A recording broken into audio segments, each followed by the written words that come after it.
নমস্কার, দেখছেন talk to Bangla. আমি অভিষেক রয়েছে আপনাদের সাথে। এই মুহূর্তে যে খবর নিয়ে উপস্থিত হয়েছে, নীতিশ কুমারকে নিয়ে কিন্তু আবারও বড় সড়ো একটা ভাবনায় পড়তে হচ্ছে অমিত শাহকে। তার কারণ যা খবর উঠে আসছে, নীতিশ কুমার সরাসরি একদম আলটিমেটাম দিয়ে দিয়েছেন যে নীতিশ কুমারকে একদম 100টার বেশি আসন দিতে হবে, তা না হলে কোনো মতেই তিনি মানবেন না।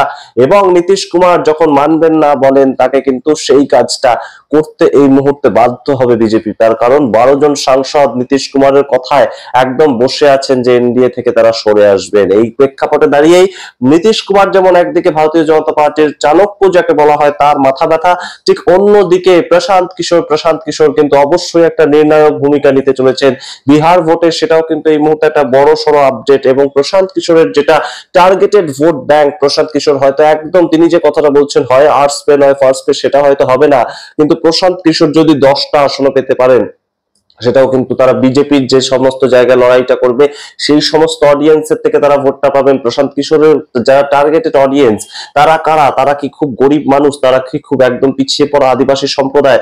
অবশ্যই তাদেরকে নিজের দিকে আকৃষ্ট করার চেষ্টা করছেন প্রশান্ত কিশোর, তার জনসুরাজ দল। কিন্তু সেই জায়গা থেকেই এই মুহূর্তে প্রশান্ত কিশোর যে সমস্ত কথাগুলো বলছেন, সেগুলো ক্রমাগত কিন্তু তিনি এই মুহূর্তে একদম সরাসরি আমরা দেখতে পাচ্ছি বিজেপি টার্গেটেড ভোট যে সমস্ত জায়গায় রয়েছে সেই সমস্ত জায়গায় গিয়ে সভাগুলো করছেন। এবং বিজেপিকে কোনোভাবে এই মুহূর্তে হারানোটাই বোধহয় প্রশান্ত কিশোর একমাত্র উদ্দেশ্য হয়ে গিয়েছে। সেখান থেকে প্রশান্ত কিশোর তাকে নিয়েও কিন্তু একটা চিন্তা শুরু হয়েছে। এবং অবশ্যই এই মুহূর্তে আপনারা বুঝতেই পারছেন যে যদি নীতিশ কুমার 14ই নভেম্বরের পর মহাগঠবন্ধনের দিকে চলে আসে, কিংবা 14ই নভেম্বরের আগেও মহাগঠবন্ধনের দিকে চলে আসে, সেটাও হতে পারে। নীতিশ কুমার কখন কি করবেন একমাত্র নীতিশ কুমার জানেন।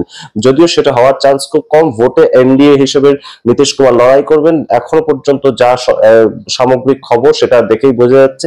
এবং কিন্তু তার পরবর্তীতে নীতিশ কুমার, তার পার্টি, প্রশান্ত কিশোর আর যাই হোক না কেন, প্রশান্ত কিশোর কিন্তু একজন পলিটিক্যাল স্ট্র্যাটেজিস্ট। তার কথা অনুযায়ী 25টার বেশি আসন পাবে না। এবং আসলে যদি শেষ পর্যন্ত প্রশান্ত কিশোরের কথা অনুযায়ী নীতিশ কুমার 25টার বেশি আসন না পায় বিহারে, তাহলে কিন্তু আর বিজেপির মুখ হিসেবে বা এনডিএ এর মুখ হিসেবে নীতিশ কুমারকে তারা রাখতে রাজি হবে না মুখ্যমন্ত্রী পদাধিকারী হিসেবে। কিন্তু পদাধিকারী হিসেবে রাখতে না চাইলেও সেই জায়গাটা সমস্যা তৈরি হচ্ছে অন্যখানে। সমস্যা আপনারা জানেন যে নীতিশ কুমার যদি বেরিয়ে আসে এনডিএ ছেড়ে, আইএনডিএ গঠবন্ধনে যুক্ত হন তিনি শেষ পর্যন্ত, তাহলে প্রথম যে ঘটনাটা ঘটবে, মোদী সরকারের কিন্তু চেয়ারের যে দড়ি বাঁধা আছে সেখানে কিন্তু টান পড়বে। এবং সেই দিকে বসে আছেন কারা কারা আপনাদের আরো একবার মনে করি দিই। চন্দ্রবাবু নাইডু প্রাথমিক বসে আছেন, তার পরবর্তীতে একনাথ শিন্ডে নিজের সরকার, সেটাকে ভেঙে একনাথ শিন্ডেকে উপমুখ্যমন্ত্রী করে রাখা হয়েছে মহারাষ্ট্রে, সেদিকে অবশ্যই তিনি বসে আছেন 7 জন এমপি নিয়ে। সুতরাং এই সমস্ত প্রেক্ষাপটগুলো কিন্তু বিহার ভোটের একদম জল মাপছে তারা।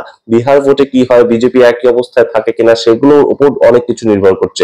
এবং যার জন্য বিজেপি কিন্তু এই মুহূর্তে জিততে মরিয়া, বিহার ভোটটাকে তারা জিততে মরিয়া একটা অ্যাটেম্প্ট নিচ্ছে। এবং সেই ক্ষেত্রে আপনারা দেখতে পেলেন যে 1 কোটি মহিলাকে একদম সরাসরি দেশের প্রধানমন্ত্রী ঘোষণা করলেন। প্রথমে 75 লক্ষ, তারপরে 25 লক্ষ ঘোষণা করলেন রাজ্যের মুখ্যমন্ত্রী। 10,000 টাকা করে মান্থলি দেওয়া হচ্ছে। কেন দেওয়া হচ্ছে? একদম সাহায্য করার, অর্থনৈতিকভাবে স্বাবলম্বী করে তোলার জন্য। এবং সেই জায়গা থেকে 10,000 কোটি টাকা প্রত্যেক মাসে খরচ করবে একটা রাজ্যের সরকার। সেটা যত মাসই দিক না কেন 10,000 কোটি টাকা করে তাদের খরচ হবে। এবং সেই জায়গাগুলো দেখে কিন্তু একমাত্র যেটা বোঝা যাচ্ছে যে বিহারকে কোনো মতেই হাতছাড়া করা যাবে না। কিন্তু প্রবলেম হচ্ছে অন্য জায়গায়, যে একদম সরাসরি গিরিধারী যাদব কিংবা একদম আমরা দেখতে পেয়েছি অশোক চৌধুরী, তাদের মতন যারা জেডিইউ দলের নেতা আছেন, তারা কিন্তু অ্যান্টি বিজেপি একটা মুভমেন্টে সবসময় থাকেন। গিরিধারী যাদবের কথা আপনাদের মনে থাকবে, লোকসভার বাইরে তিনি বলেছিলেন এসআইআরটা যেভাবে চাপিয়ে দেওয়া হয়েছে বিহারে, কখনোই সেটা উচিত কাজ হয়নি। এসআইআর এর ফলে আমাদেরই সমস্যা হচ্ছে। এবং সেই যে ঘটনাগুলো বারংবার গিরিধারী যাদবকে আমরা বলতে শুনেছি, তিনি একদম আশ্বিনী বৈষ্ণব রেলমন্ত্রী, তাকে বলেছিলেন আপনি বলুন পাটনার থেকে কতগুলো ট্রেন যায় ব্যাঙ্গালোরে, কতগুলো ট্রেন যায় মুম্বাইতে, সেটা আপনি খোলসা করে বলুন কি করেছে এই বিজেপি সরকার বা বিহারের জন্য কি করেছে। এই যে বিষয়গুলো বারংবার উঠে আসে, সেগুলো কিন্তু আরো প্রকট হয়ে উঠবে যদি নীতিশ কুমার শেষ পর্যন্ত এনডিএ এর হাতটা ছেড়ে দেয়। এবং এনডিএ কে কিন্তু এই মুহূর্তে ক্রমাগত চাপ দিচ্ছে নীতিশ কুমার। ফোন করেছিলেন অমিত শাহ ফোন করার পরবর্তীতে আমরা দেখতে পেয়েছি যে একদম নীতিশ কুমারের সঙ্গে যেটা কথাবার্তা হয়েছে, যে নীতিশ কুমারকে কিন্তু কোনো মতেই 100টা সিট দিতে রাজি নয় অমিত শাহ। কিন্তু নীতিশ কুমার একদম সরাসরি তার পছন্দ মতন সিট যদি না পান, তাহলে তিনি ভোটে লড়াই করার জায়গা থেকে কিন্তু অনেকটা পিছিয়ে আসছেন। তিনি বলছেন আপনি যদি ম্যানেজ করতে হয় জিতেন রাম মাঝিকে করুন, আপনার যদি ম্যানেজ করতে হয় আপনি চিরাগ পাসওয়ানকে করুন, আমার সিট নিয়ে আমি কোনো কম্প্রোমাইজ করবো না। এবং আপনারা দেখেওছেন যে নীতিশ কুমার বিভিন্ন জায়গায় গিয়ে ক্যান্ডিডেটের নাম একদম উল্লেখ করতে শুরু করে দিয়েছেন। এইটা কিন্তু একটাই দিকে ইঙ্গিত করছে যে বিহার নিয়ে এই মুহূর্তে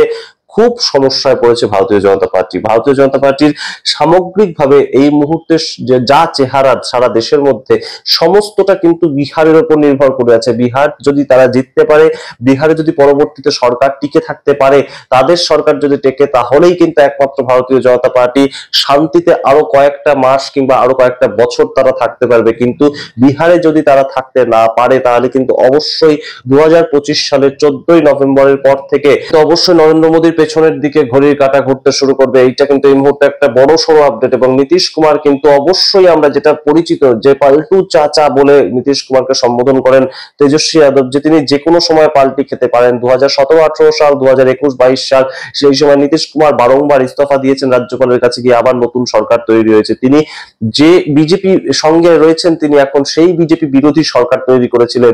সুতরাং নীতিশ কুমার কিন্তু যে কোনো সময় যা কিছু করতে পারে, যদি তাকে 100টা সিট না দেওয়া হয়। এবং দেখা যায় শেষ পর্যন্ত যে নীতিশ কুমার হয়তো লড়লেন, কিন্তু নীতিশ কুমার কিন্তু শেষ পর্যন্ত যদি 25টা বা 30টা সিট থাকে নীতিশ কুমারের দখলে, যা পিকে বলছেন, তাহলে কিন্তু অবশ্যই চলে যেতে পারেন নীতিশ কুমার বিজেপি বিরোধী সরকার তৈরি করার জন্য একদম আরজেডি অর্থাৎ মহাগঠবন্ধনের সঙ্গে। এবং নীতিশ কুমার যদি জেডিইউ দল নিয়ে আসেন, তাহলে খুব একটা অসুবিধা কারোরই নেই, খুব একটা অসুবিধা তেজস্বী যাদবেরও থাকবে না। তার কারণ বিহারের মানুষ, তিনি বিহারের একটা আত্মস্থ যে ভোট, সেটা অবশ্যই সামনে আসবে। এমনও হতে পারে নীতিশ কুমার হয়তো উপমুখ্যমন্ত্রী হয়ে গেলেন, এবারে তেজস্বী যাদব লিড করলেন, সেটাও হতে পারে। সমস্ত কিছু সম্ভাবনা কিন্তু এই মুহূর্তে ঘোরাফেরা করছে। নীতিশ কুমারের যেটা একদম বেসিক যে পরিচিতিটা, তিনি ক্ষমতা ছাড়া থাকতে পারেন না। ক্ষমতা তাকে কিন্তু অবশ্যই আকর্ষণ করে এবং যে কোনো পদ্ধতিতে সেই ক্ষমতা তিনি চান। তাই বিজেপির এই মুহূর্তে সামনে অমিত শাহ রয়েছেন না অন্য কেউ রয়েছে, সেটা ভাবার তার দরকার নেই। তিনি 102টো আসন চাইছেন এবং সেই 102টো আসনে তিনি কোথাও কম্প্রোমাইজ করতে রাজি নন।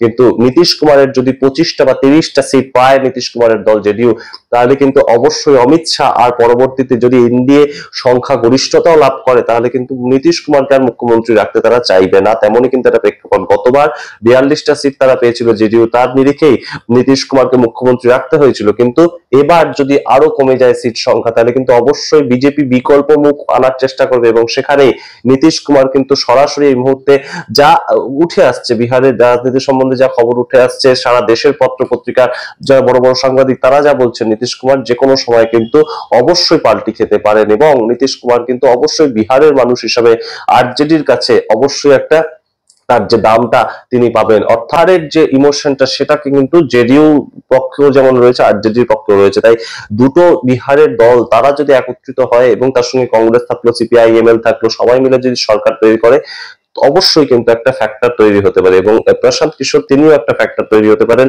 ভারতীয় জনতা পার্টির জন্য। তাই জন্য ভারতীয় জনতা পার্টি এই মুহূর্তে যেটাই করুক না কেন, নীতিশ কুমারকে চটাতে পারবে এবং নীতিশ কুমারকে পদপ্রার্থী অর্থাৎ মুখ্যমন্ত্রী পদপ্রার্থী ঘোষণা করে তাদেরকে ভোটে নামতে হবে। আমরা দেখবো 6ই নভেম্বর, 11ই নভেম্বর ডেট তো ঘোষণা হলো, কিন্তু শেষ পর্যন্ত ভারতীয় জনতা পার্টি কটা সিট তাদেরকে দেয়, নীতিশ কুমারকে দেয়, এবং নিজেরা কটাতে লড়ে, এবং তার সঙ্গে চিরাগ পাসওয়ান কটা সিটে লড়ে, এবং তার সঙ্গে জিতেন্দ্র মাঝি কটা সিটে লড়ে, সমস্তটাই আপনাদের সামনে তুলে ধরবো।